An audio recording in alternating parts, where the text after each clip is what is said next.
Today, I want to read to you from Isaiah chapter 7 and talk to you about a man who only sounded spiritual.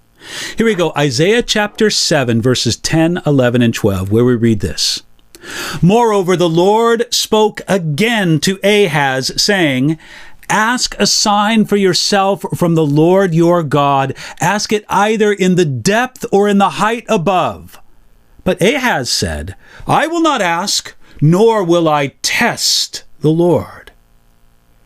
As Isaiah wrote these words, a dangerous army approached the land of Judah, and King Ahaz had every reason to be concerned. He made every human preparation a king could think of, and he fretted about the arrangements when the armies of the northern kingdom of Israel and Syria came together to attack Judah. Ahaz expressed almost no trust in God, and he even sacrificed his son to the pagan god Moloch. About the only good thing that Ahaz seemed to do was to bring forth another son named Hezekiah, who later became a great and godly ruler of Judah. But when the invading army threatened, Ahaz panicked, and the prophet Isaiah came to encourage the king and to strengthen his faith. In this, God assured King Ahaz that though the armies would attack and damage the kingdom of Judah, Judah would survive by the gracious hand of God. Isaiah offered the king the opportunity to find assurance in God's promise. He virtually dared the king to prove God as trustworthy. Isaiah told Ahaz, ask a sign for yourself. Through the prophet Isaiah, God invited Ahaz to ask for a sign, challenging the king to believe and be blessed. Now God offered Ahaz to give a basis for belief, a sign for yourself. Now, instead of taking God up on this invitation, Ahaz said, I will not ask, nor will I test the Lord. Now, this sounded very spiritual from Ahaz. He almost seemed to say what Jesus later said in Matthew chapter 4, you shall not tempt the Lord your God. Though the words were similar, the hearts were far apart.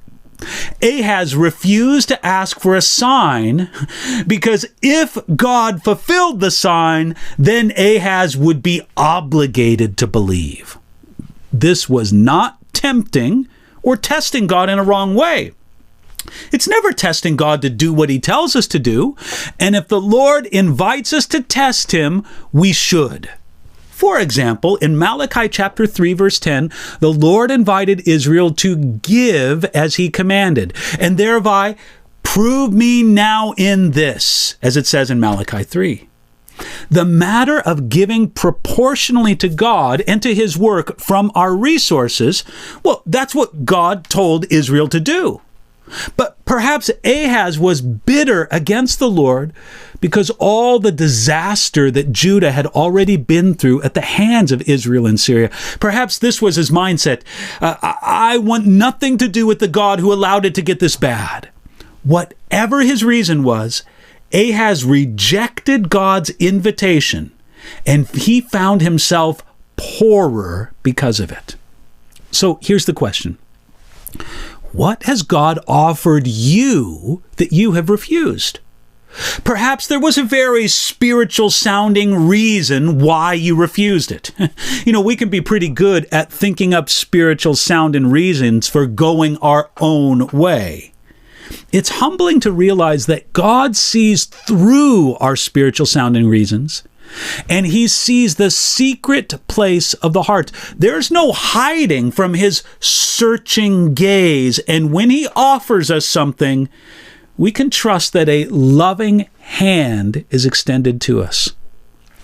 Haven't we, in some way, been where King Ahaz was? Haven't we, in some manner, rejected the gracious, free gifts of God, and we've done it for silly and strange reasons? Hey, we should each examine ourselves. Perhaps we have been just as strange and foolish as Ahaz was, whenever we refuse some good thing that God has to give us. Listen, receive what God invites you to take today.